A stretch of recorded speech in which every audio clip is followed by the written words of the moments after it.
ಯಾವದ್ಬಲಿಂ ತೇಜ ಹರಾಮಕಾಲೇ ಯಥಾ ವಯಂ ಚಾನ್ನಮದಾಮ ಯತ್ರ ಯಥೋಭಯೇಷಾಂ ತಯಿಮೇ ಹಿ ಲೋಕಾಃ ಬಲಿಂ ಹರಂತೋನ್ನ ಮದಂತ್ಯನೀಶಾಃ. ಅಥಾತಃ ಭಾಗವತೆ ತೃತೀಯ ಸ್ಕಂಧೆ ಷಷ್ಠೇ ಅಧ್ಯಾಯೇ ಸಪ್ತವಿಂಶಃ ಶ್ಲೋಕಃ. ಮೂರನೇ ಸ್ಕಂಧದ 6ನೇ ಅಧ್ಯಾಯದ 27ನೇ ಶ್ಲೋಕಃ ಅದ್ಯ ವ್ಯಾಕ್ರಿಯತೆ. ಬ್ರಹ್ಮಾಂಡದ ಸೃಷ್ಟಿಗಾಗಿ ನೀನು ನಮ್ಮೆಲ್ಲರನ್ನು ಸೃಷ್ಟಿ ಮಾಡಿದ್ದಿ. ಬ್ರಹ್ಮಾಂಡದ ಸೃಷ್ಟಿ ಮಾಡಿ ನಿನಗೊಂದು ವಿಹಾರ ತಾಣವನ್ನು ಒದಗಿಸುವುದಷ್ಟೇ ನಮ್ಮ ಕೆಲಸ ಅಲ್ಲ. ಬ್ರಹ್ಮಾಂಡ ಸೃಷ್ಟಿ ಆದ ಮೇಲೂ ಕೂಡ ನಮ್ಮ ಆರಾಧನೆ ಮುಂದುವರಿಬೇಕು. ನಿರಂತರವಾಗಿ ನಮಗೆ ಸಲ್ಲುವ ಭೋಗವನ್ನು ನಾವು ಸ್ವೀಕಾರ ಮಾಡಬೇಕು. ನಮ್ಮ ಅಧೀನರಾದಂಥ ಲೋಕದ ಜನ ನಮ್ಮ ಪ್ರೇರಣೆ ಇಲ್ಲದೇನೆ ಯಾವ ಕಾರ್ಯವನ್ನು ಮಾಡಲಿಕ್ಕೆ ಸಮರ್ಥರಲ್ಲ. ಅವರು ನಮ್ಮನ್ನು ಆರಾಧನೆ ಮಾಡಬೇಕು, ನಮ್ಮೊಳಗಿರುವಂಥ ನಿನ್ನನ್ನು ಆರಾಧನೆ ಮಾಡಬೇಕು. ಹಾಗೆ ತಮಗೆ ತಕ್ಕ ಭೋಗವನ್ನು ಅವರೂ ಮಾಡಬೇಕು.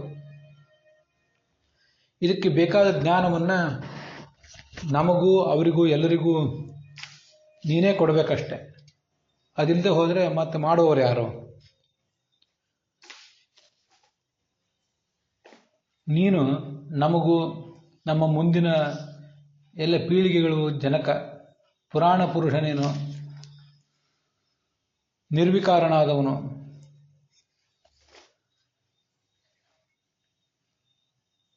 ಸೃಷ್ಟಿಗೆ ತ್ರಿಗುಣಗಳ ಅವಶ್ಯಕತೆ ಇದೆ. ಸತ್ವ ರಜಸ್ಸು ತಮಸ್ಸು ಅನ್ನೋ ಗುಣಗಳ ಅವಶ್ಯಕತೆ.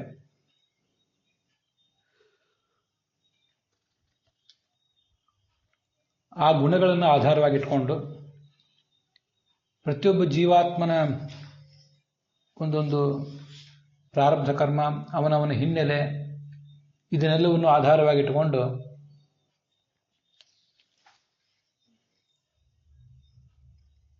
ನಿನ್ನ ಪತ್ನಿ ಅನಿಸ್ಕೊಂಡಿರುವಂಥ ಚೇತನ ಪ್ರಕೃತಿ ಲಕ್ಷ್ಮೀದೇವಿ ಜಗತ್ತನ್ನು ಹುಟ್ಟಿಸ್ತಾಳೆ. ನೀನು ಅವಳಲ್ಲಿ ನಿನ್ನ ವೀರ್ಯವನ್ನು ಆಧಾನಿಸಬೇಕು. ಹೀಗೆ ನೀವಿಬ್ಬರೂ ಮಾಡಿದರೆ ಮುಂದೆ ಸೃಷ್ಟಿ ಮುಂದುವರೆದಿತ್ತು. ಇಲ್ಲದೆ ಹೋದರೆ ನಾವೆಲ್ಲ ಮಹತ್ತತ್ವ ಮೊದಲಾದ ತತ್ವಗಳ ದೇವತೆಗಳು ಅನ್ನೋದೇನೋ ಹೌದು. ಒಂದು ನಮ್ಮದೇ ಆದ ಕಾರ್ಯವನ್ನು ಮಾಡಲಿಕ್ಕಾಗಿ ನಾವು ಹುಟ್ಟಿರುವುದೂ ಹೌದು. ಆದರೆ ಆ ಬ್ರಹ್ಮಾಂಡದ ಸೃಷ್ಟಿಯನ್ನು ನಿನ್ನ ಅನುಗ್ರಹವಿಲ್ಲದೆ, ನಿನ್ನ ನೆರವಿಲ್ಲದೆ ನಾವು ಮಾಡೋದು ಹೇಗೆ? ನಮಗೆ ಈ ಶಕ್ತಿ ಬರಬೇಕು, ಅದು ನಿನ್ನ ಅನುಗ್ರಹದಿಂದಲೇ ಬರಬೇಕು. ಶಕ್ತಿಯೂ ಬೇಕು, ಜ್ಞಾನವೂ ಬೇಕು. ಹೀಗೆ ದೇವತೆಗಳು ಪ್ರಾರ್ಥನೆ ಮಾಡ್ತಾರೆ. 27, 28, 29 ಈ 3 ಶ್ಲೋಕಗಳ ವಿವರ ಅಲ್ಲಿ ಕಂಡು ಬರ್ತದೆ. ಇದಕ್ಕೆ ಯಾದವಾರರು, ವಿಜಯಧ್ವಜರು ಮೊದಲಾದವರು ಏನು ಅರ್ಥಗಳನ್ನು ಹೇಳಿದ್ದಾರೆ ಅಂತ ಅನ್ನೋದನ್ನು ನಾವೀಗ ಮೊದಲು ಗಮನಿಸೋಣ. ಈ ಅನುವಾದಗಳಲ್ಲಿ ನಾವು ನಮ್ಮ ಅನ್ನವನ್ನು ಉಣ್ಣಬೇಕು, ಮತ್ತು ನಮಗಧೀನವಾದ ಈ ಲೋಕವು ಕೂಡ ನಮ್ಮನ್ನು ನಿನ್ನನ್ನು ಆರಾಧಿಸಿ ತಮ್ಮ ಅನ್ನ ಉಣ್ಣಬೇಕು ಅಂತ ಹೀಗೆ ಬಂದಿದೆ. ಅಲ್ಲಿ ಅನ್ನ ಅಂದರೆ ಸ್ವಸ್ವ ವಿಷಯಕ ಭೋಗ. ಅವರವರು ಏನೇನನ್ನು ಅನುಭವಿಸಬೇಕೋ ಅದನ್ನೆಲ್ಲವನ್ನು ಅವರು ಅನುಭವಿಸುವಂತಾಗಲಿ. ಅವರು ನಮಗೂ ನಿಮಗೂ ಆರಾಧನೆ ಸಲ್ಲಿಸಬೇಕು. ದೇವತೆಗಳಲ್ಲಿ ಅಂತರ್ಯಾಮಿಯಾದ, ದೇವತೆಗಳಾದ ನಮ್ಮಲ್ಲಿ ಅಂತರ್ಯಾಮಿಯಾದ ನಿನ್ನನ್ನು ಅವರು ಆರಾಧಿಸಬೇಕು. ಬಲಿಂಹರಂತಹ ಅಂದರೆ ಆರಾಧನೆ ಮಾಡುವುದು ಮತ್ತು ಅವನಿಗೆ ನೈವೇದ್ಯ ಇತ್ಯಾದಿಗಳನ್ನು ಕೊಡುವುದು. ಅಥವಾ ಬಲಿ ಅನ್ನೋ ಶಬ್ದಕ್ಕೆ ಪೂಜೆ ಅಂತಲೇ ಅರ್ಥ ಇದೆ. ಇಮೇ ಅನೀಶಾಹ, ನಮ್ಮ ಪ್ರೇರಣೆ ಇಲ್ಲದೇ ಯಾವ ಕಾರ್ಯವನ್ನು ಮಾಡಲಾರದ ಜನ ಇವರು. ವಿಜಯಧ್ವಜರು ಬರೀತಾರೆ. ಅಲ್ಲಿ ವಿಜಯಧ್ವಜರು ಅನ್ನಂ ಅಂದರೆ ಜ್ಞಾನ ಕರ್ಮ ಲಕ್ಷಣಂ. ತಾವು ಪಡೆಯಬೇಕಾದ ಜ್ಞಾನ, ತಾವು ಮಾಡಬೇಕಾದ ಕರ್ಮ, ಅದನ್ನವರು ಮಾಡುವುದು ಅಂತ ಅರ್ಥ ಮಾಡಿದ್ದಾರೆ. ಇದೆಲ್ಲ ಆ ಬ್ರಹ್ಮಾಂಡದ ನಿರ್ಮಾಣಕ್ಕೆ ಉಪಯುಕ್ತವಾದ ಜ್ಞಾನ ಇದು.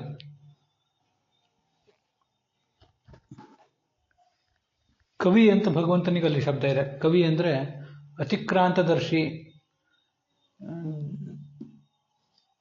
ಸಾಮಾನ್ಯರಿಗೆ ನೋಡ್ಲಿಕ್ಕಾಗದ ಎಲ್ಲವನ್ನೂ ಅವನು ನೋಡುವವನು ಅಂತ ಅರ್ಥ. ಕಾಲತಃ ಬಹಳ ದೂರ ಇದ್ದುದನ್ನು, ಹಿಂದೆ ಆದದ್ದು, ಮುಂದೆ ಆಗಬೇಕಾಗಿರೋದು ಎಲ್ಲವನ್ನೂ ಅವನು ಹೀಗೆ ಬಲ್ಲವನು ಅಂತ ಅದರ ಅರ್ಥ. ಮುಂದೆ ಗುಣಕರ್ಮ ಯೋನವು ಅಂತಿದೆ 28ನೇ ಶ್ಲೋಕದಲ್ಲಿ. ಗುಣಗಳು ಅಂದರೆ ಸತ್ವಾದಿ ಗುಣಗಳು, ಕರ್ಮಗಳು ಅಂದರೆ ಆಯಾ ಜೀವರ ಅದೃಷ್ಟ. ಇದನ್ನು ನಿಮಿತ್ತವಾಗಿ ಇಟ್ಕೊಂಡು ಈ ಜಗತ್ತೆಲ್ಲವನ್ನು ನೀನು ಸೃಷ್ಟಿಸ್ತಿ ನಿನ್ನ ಪತ್ನಿಯಾದ ಲಕ್ಷ್ಮಿಯ ನೆರವಿನಿಂದ. ಬಲಿ ಅಂದರೆ ಪೂಜಾ ಅಂತಲೇ ಅರ್ಥ ಮಾಡಿದ್ದಾರೆ ಯಾದವಾರ್ಯರು ಕೂಡ. ಯಾವತಾ ಜ್ಞಾನೇನ ಬಲಿಂ ಪೂಜಾಂ. ಯಾವ ದೇಶ ಮತ್ತು ಯಾವ ಕಾಲದಲ್ಲಿ ಅಂತ ಅರ್ಥ ಮಾಡಿದವರು ಯಾದವಾರ್ಯರೇ. ಕಾಲೇ ಸ್ವಾವಸರೇ ಯತ್ರ ಯಸ್ಮಿನ್ ದೇಶೆ. ನಮಗೆ ಉಚಿತವಾದ ಕಾಲದಲ್ಲಿ, ಉಚಿತವಾದ ದೇಶದಲ್ಲಿ, ಉಚಿತವಾದ ಪ್ರಕಾರದಿಂದ ನಾವು ಅನ್ನವನ್ನು ಉಣ್ಣುವಂತಾಗಬೇಕು ಅಂತ.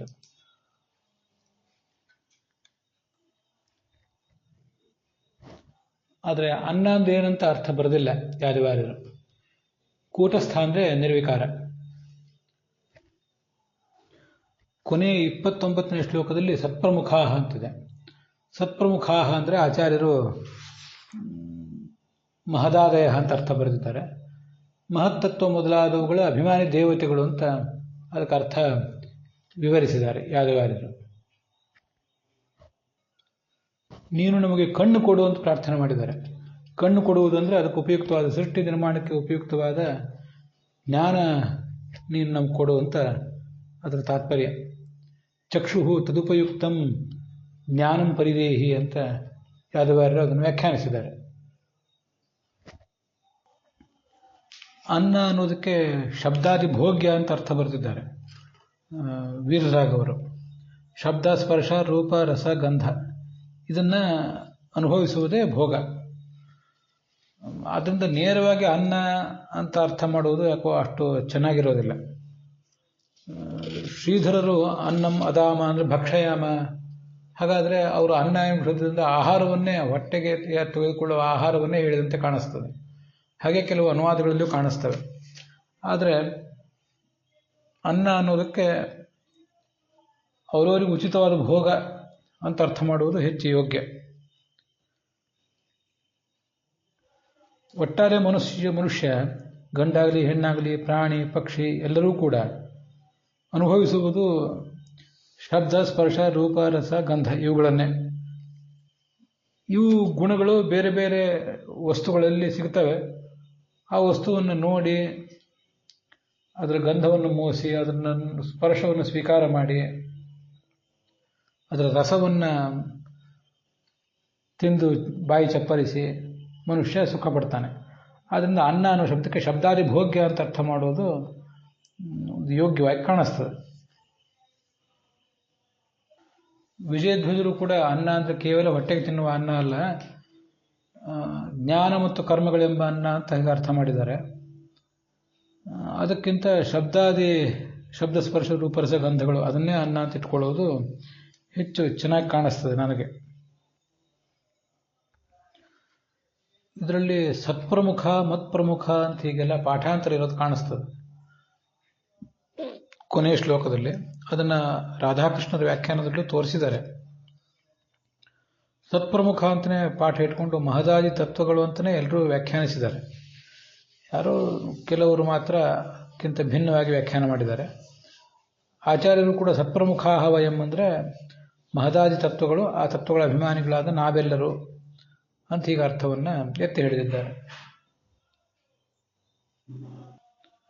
ಹೀಗೆ ಸತ್ಪ್ರಮುಖ ಅನ್ನೋದಕ್ಕೆ ಮಹದಾದಿ ತತ್ವಗಳ ಅಭಿಮಾನಿ ದೇವತೆಗಳು ಅಂತಲೂ ಒಂದು ಅರ್ಥದೃಷ್ಟಿಯಿಂದಲೂ, ಮತ್ತು ಮತ್ಪ್ರಮುಖ ಅಲ್ಲ ಸತ್ಪ್ರಮುಖ ಅಂತಲೇ ಪಾಠ ಅನ್ನೋದನ್ನು ಆಚಾರ್ಯ ತೋರಿಸಿದಂಗೆ ಆಗ್ತದೆ.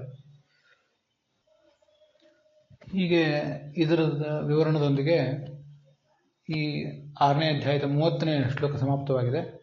ಒಟ್ಟಾರೆ 6ನೇ ಅಧ್ಯಾಯವು ಕೂಡ ಇಲ್ಲಿ ಸಮಾಪ್ತವಾಗಿದೆ. ಹುಸಿಯ ನಾಡಿ ಹೊಟ್ಟೆ ಹೊರೆವ ವಿಷಯದಲ್ಲಿ ರಸಿಕನೆಂದು ಹುಸಿಗೆ ಹಾಕಿದಿರುವ ಎನ್ನ ಹೃಷಿಕೇಶನೇ, ಈಶ ನಿನ್ನ ಚರಣ ಭಜನೆ ಆಸೆಯಿಂದ ಮಾಡುವೆ, ದೋಷರಾಶಿ ನಾಶ ಮಾಡು ಶ್ರೀಶಕೇಶವ. ಶ್ರೀಕೃಷ್ಣಾರ್ಪಣ ಮಸ್ತು.